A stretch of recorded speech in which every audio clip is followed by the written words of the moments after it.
stay safe.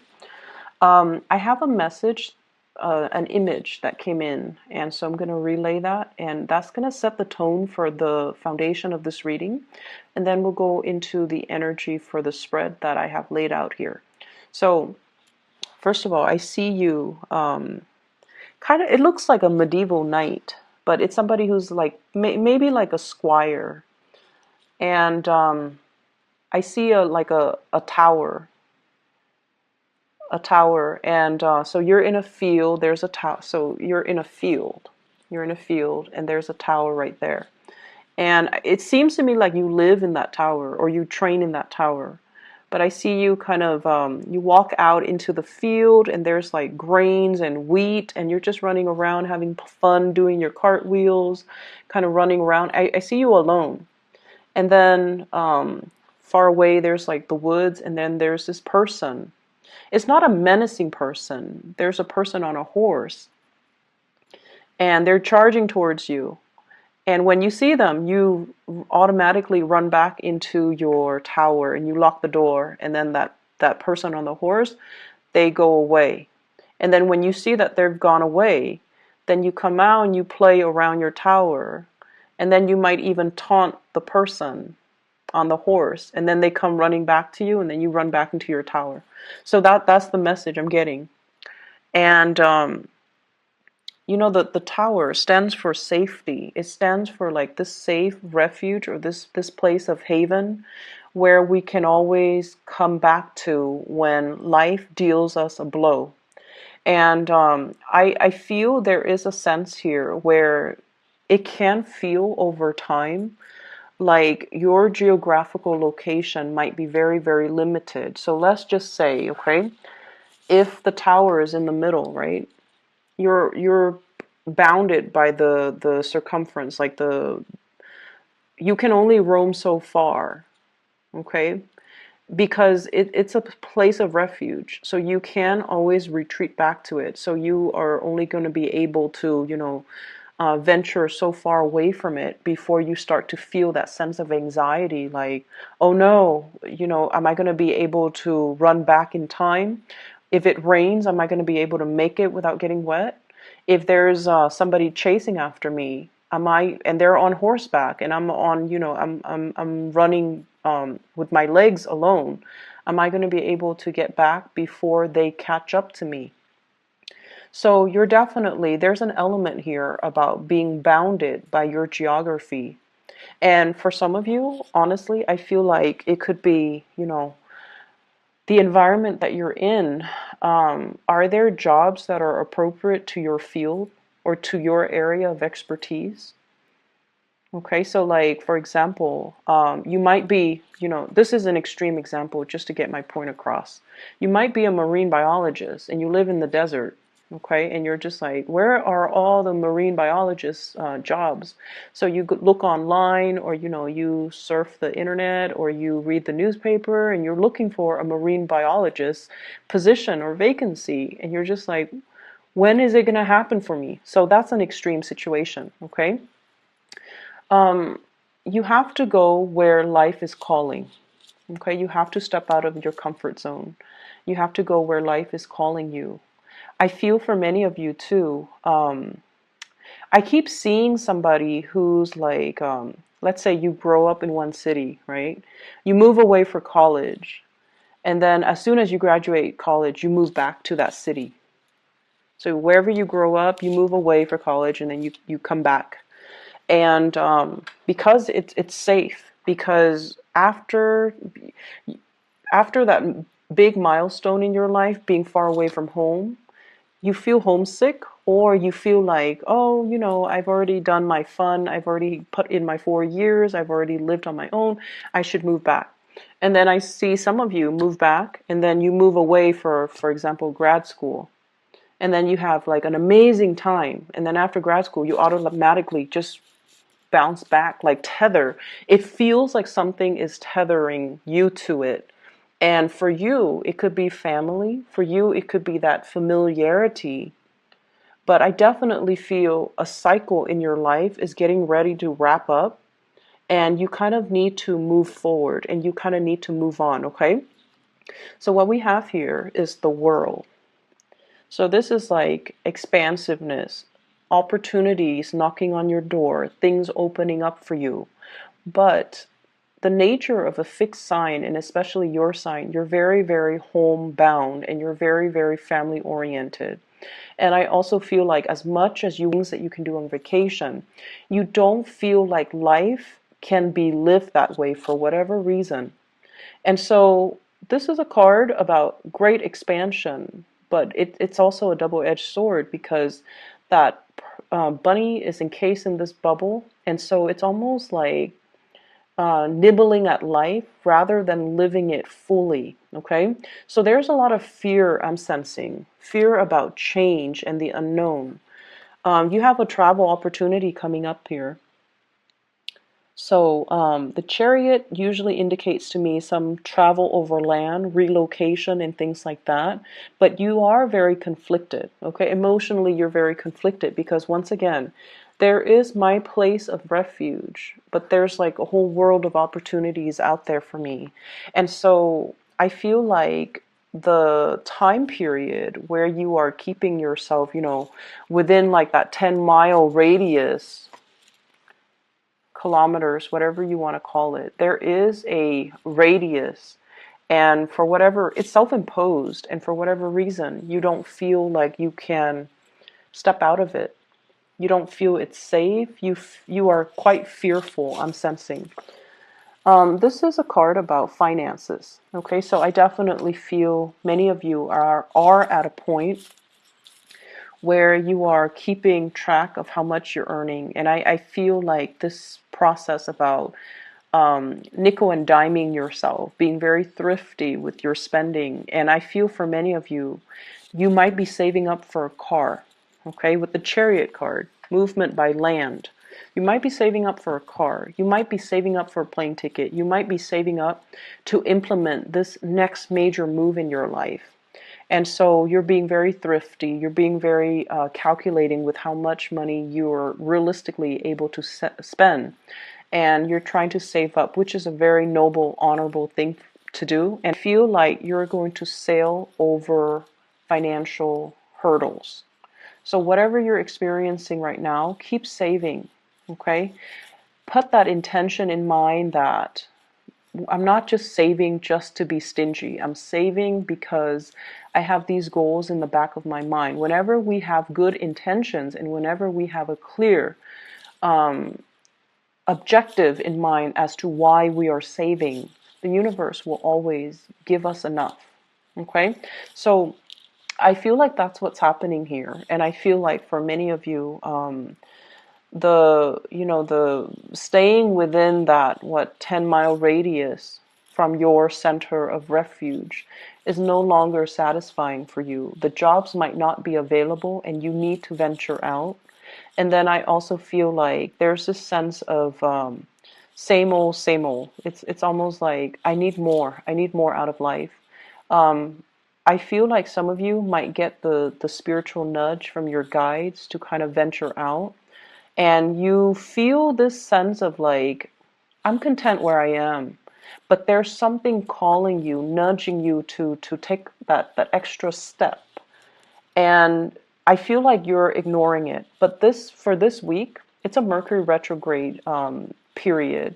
And a lot of the times, plans that we have, kind of thought about, we might have really, tried to, like, flirted with a specific course of action.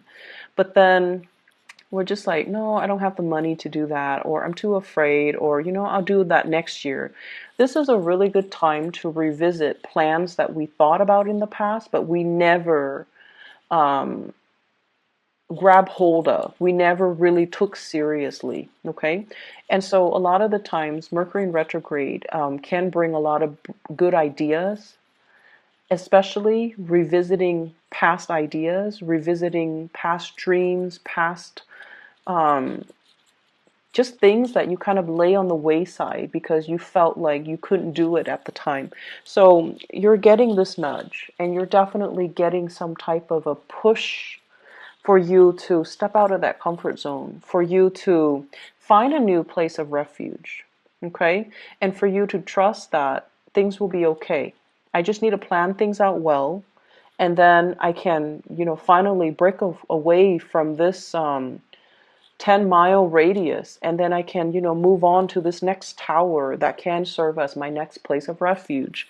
So it's a never ending process, and I feel like it's going to happen for you. So I feel like some of you need to, find new routes. Every time I see this card, this is the Eight of Cups, moving forward, okay? I think of like the dandelion. It's like blown in the wind, and then it carries a seed, right? So wherever it lays down on the land, wherever it lands, it's going to sprout a new seed. So I feel like that's what you have to do. Just kind of trust the process and just allow yourself to get, catch that wind and then move forward, okay? I definitely feel for some of you, you have been dealing here with an air sign. I have the King of Swords in the picture. It's in the reverse position, so there's definitely, I feel like somebody who is a little bit misleading when they communicate with you, okay? They say one thing, they mean another. And I also feel like this is somebody, I'm feeling like there's a fantasy built up around this person. So let's get married, let's have a family, let's have a child, let's get engaged, let's move in together. For whatever reason, there was this big, big, grandiose fantasy built around this person. And so air signs, Aquarius, Gemini, and Libra. And I also feel like they might have been, they might have another relationship. And there might have been talks even, I'll leave my spouse, I'll leave my wife, or I'll leave my husband, and then we'll start a new life together. Just wait on me and, give me more time, give me more time. So that's an extreme sense, but I do see those conversations between you and a person. And I feel like this is the month where you realize that they're keeping you very tethered. They're kind of like that tower. They draw you back, but they really hinder your growth, okay? Or the fantasy that you have is really hindering all the other opportunities that you can have out there. Because what I saw earlier was, it's like a grassy field, like a field of wheat, and it's a tower. And like, who lives in the tower, right? Doesn't seem like it's very homey or very comfortable, and it seems a little bit isolating because I see you playing outside by yourself. And so it can feel a little bit lonely in this relationship, I feel, even though you feel like this person will protect me. They're kind of like that fortress of strength and stability, but it just doesn't feel to me like you are 100% happy. And then I also feel like for some of you, there are like contract jobs, okay? It's like the let's say the job contract, there's a company that is retaining you, and they give you projects that last like 3 or 4 months at a time. And then, like when you are in the midst of it, or when you land that contract, it gives you this really big emotional high. And then 1 month right before the contract ends, you get into this sense of anxiety, like, oh my gosh, where's my next paycheck going to come from? I have to scramble. So rather than enjoying the process of completing a project, the satisfaction we get for work that is well done, rather than doing that, you're spending that last month like scrambling around for new work, for new projects, for new contracts, for new, opportunities. And so you're living almost like from paycheck to paycheck. You're living almost like from one provisional time frame. There's a definite start date and there's a definite end date. And then you're scrambling for the next start date and the next end date. So it feels like you can't really plan anything long term, because everything revolves around, start, end date, start, end date. And so you never set down, you never are able to put down roots. You're never able to feel stable and secure. So I don't know what's happening with you guys. But it just seems to me like you're not very grounded, and you need that sense of groundedness in order for this anxiety to go away. And so really focus on, what do I need to get that sense of groundedness? And I feel for many of you, finding that job that is more long term rather than contract based is going to be long term. And then wherever that job is, be willing to relocate in order to give it a chance. Okay? And don't talk yourself out of it, because I feel like wherever you are right now, I keep seeing you outside in the grass, in the field, like playing just by yourself. And it feels to me like we don't need a lot of people in order to be happy. But I feel like it just feels a little empty. And I feel like that's not what a Leo person would want. You shine your brightest when you're in the company of others. And you shine your brightest when you can share your achievements with other people. And especially with the people that you love, you want to be able to share the moment with them, but also see the pride and see the admiration and see the love in their eyes. But it just seems like, just playing alone in that field, it can feel a little bit lonely. Give me 1 second. There's another message coming through. I was trying to figure out, the person on the horse, like chasing you. It I don't see any malice. Like they're not, going to catch you and kill you, or they're not going to hurt you. So it feels like, you were taunting them, and then I feel like it's somebody who is a love interest. So for those who are single, yeah, that makes sense. It seems like it's a love interest, and there is a tug of war. So it could even be an air sign, an Aquarius, Gemini, Libra, and I also feel like maybe even another fire sign, because their energy is like very fast. So Sagittarius, Leos, or Aries. But what I feel though is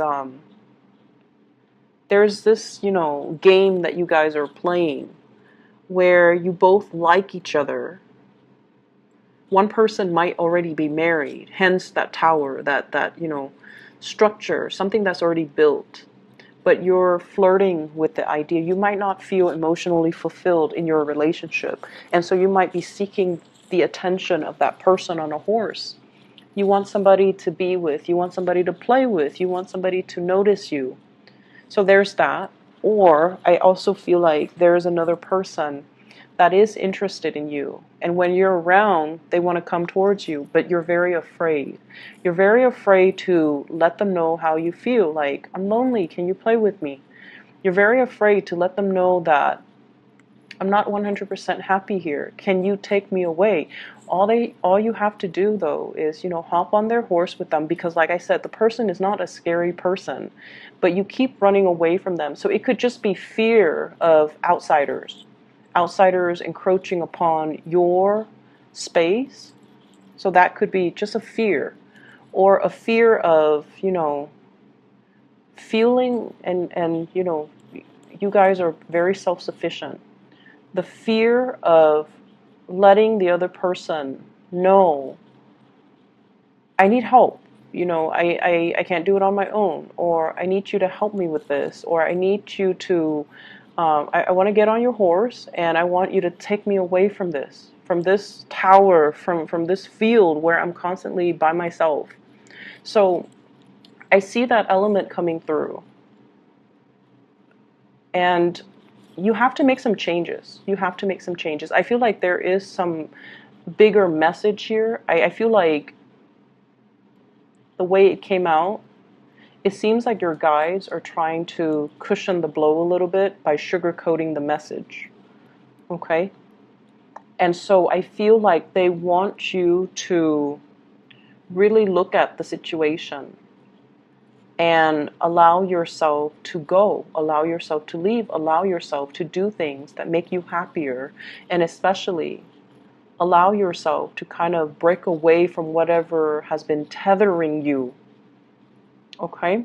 So, Leo's and Virgo's reading yesterday, but nothing came through. So, I hope this is helpful, okay? Take care of yourself, and I'll be back next week.